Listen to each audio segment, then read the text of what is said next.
Saturday, 4 o'clock, Maria, the house cleaner, comes over. So we got to be gone from the house for 3 hours. So the wife, my twin 6-year-old daughters, and I, we go to Nordstrom Rack in Redondo Beach, and then we go to a chain restaurant called Islands. And the Nordstrom Rack is crowded, man. On a Saturday, you got to be kidding. It's always crowded. And I was trying on shoes, and I got up for 1 second, even though I left the tennis shoes that I wore to the store on this little bench that I was sitting on. And some guy just like knocked my shoes off, sat on it, and then I grabbed my shoes, and he could tell I knew he took my seat, and he just looks at me and goes, "My bad." And my bad has got to be the most insincere, passive-aggressive, apology ever invented. I'm not going to get in an altercation. I just said, it's crowded today, huh? Well, anyways, the good news is I did buy a really nice pair of shoes at a cheap price at the Nordstrom Rack. So great. So then, we're done shopping at the Nordstrom Rack. And by the way, I was so happy that they have these like cashiers. They just do it right there. They're like portable cashiers. If you stand in the line at the main cash register, it's like a 2-hour line. But right out of the dressing room, there's just people who will just ring you up right there in 1 minute. And I think I scared the guy who rang me up. I said, "I hate lines. I'm so glad you did that for me." And I startled the guy, man. He looked a little startled by me. I can be a little too intense. That's what my wife tells me. I can be pretty loud, pretty intense. I'm kind of like my 6-year-old daughters in that regard. I'm 54 years old. My age actually is an important statistic for this presentation. So, as you'll see, we go to Islands. Islands is a theme restaurant that's all about make-believe. You're on an island. You're in paradise. You're in the tropics. The servers are wearing Hawaiian shirts. They're wearing khaki shorts. And you're asked to make believe stuff. You're asked to play Let's Pretend. One of the things you're pretending is that the food is good, that it's not microwave TV dinner food, that it's something better than that. Well, believe me, you got to pretend really hard to get to that place in your life when you're at Islands. And the second thing you have to pretend is that all the calories aren't going to give you diabetes too. So, my daughters are situated with their coloring kids menus, and they got the big TV screen on right above them. They can see these snow ski daredevils doing flips and somersaults in the air and wiping out and stuff. It's part of the island's cognitive dissonance. You're in a tropical paradise, but there's like a snow thing going on the TV.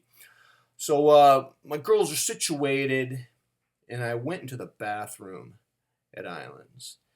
And I'm in the bathroom. I'm using the bathroom at Islands when Pearl Jam is piped through the speakers. And I had the most horrifying revelation.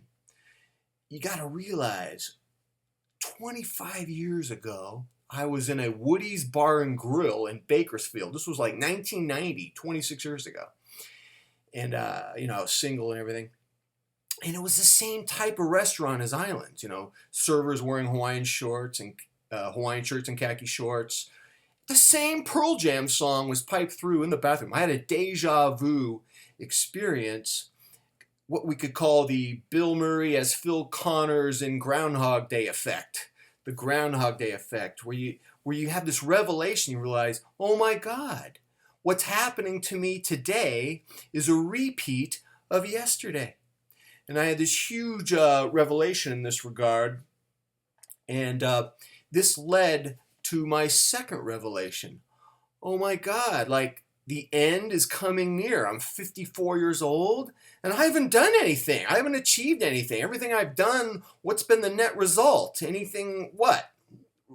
You're at Islands, dude, and you're having a repeat. You can still hear the same Pearl Jam song. This scared the hell out of me.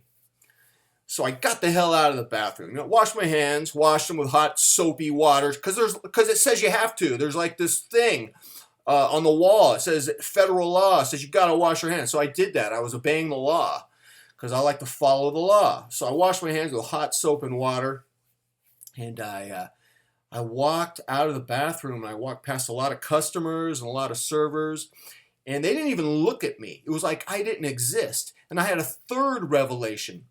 there's a certain age in life where you don't exist anymore, man. This isn't even your planet. You're an alien. You're from outer space, and you're invisible. You're nothing. You're irrelevant. So I was thinking of these three revelations as I walked back to my family's table. There's my wife with her beautiful sunshine smile, drinking a mango margarita. And my girls are coloring, and they're happy. And my wife reads me immediately. She goes, "Honey, what's wrong?" And I go, "Oh, no big deal. I just realized in the bathroom that I'm a total, complete failure and that my life is almost over. No big deal. Do you want me to cut up the girls' chicken nuggets so they don't burn themselves? And I can get some extra ketchup." And my wife only hears the last part of what I said. She goes, "Oh, yeah, fine. That'd be great. Thanks." And so, we get home. And god dang, man, the house was clean. It was like double clean. And that made me feel a little better, because I was devastated by what happened to me at Islands. Those three revelations really kicked my butt. And man, it's nice to come home to a clean house. And actually, it was double clean. My wife and I, we always clean the house in preparation for the cleaning lady. So it was like double clean. We put the girls to bed, and we watched, we've been binge watching The Office on Netflix. And we were watching that. We love the show. It's one of the greatest shows of all time. Michael Scott, come on, man, what a great character. I love Michael Scott. And as I was watching The Office, I realized, oh, wow, it's pretty much dealing with some of the issues I was dealing with in the bathroom at Islands. I mean, people trying to fulfill their dreams, failing. People trying to stand out and have some distinction and recognition in life, failing. People trying to have a new day, but pretty much every day is the same old crap. Yeah, And the beauty of The Office is it kind of helps you laugh at it. Wow, thank God, comedy. Thank you, comedy, for showing that to me. Made me feel a little better. But I got to tell you something. I don't want to go back to Islands, man. That brought me to some dark places. Something about a chain with a paradise theme. Oh, man, it brings out the demons. And I think I had a nightmare that night about it, and I can't go back. We'll talk about that next time. Until then, I'm out.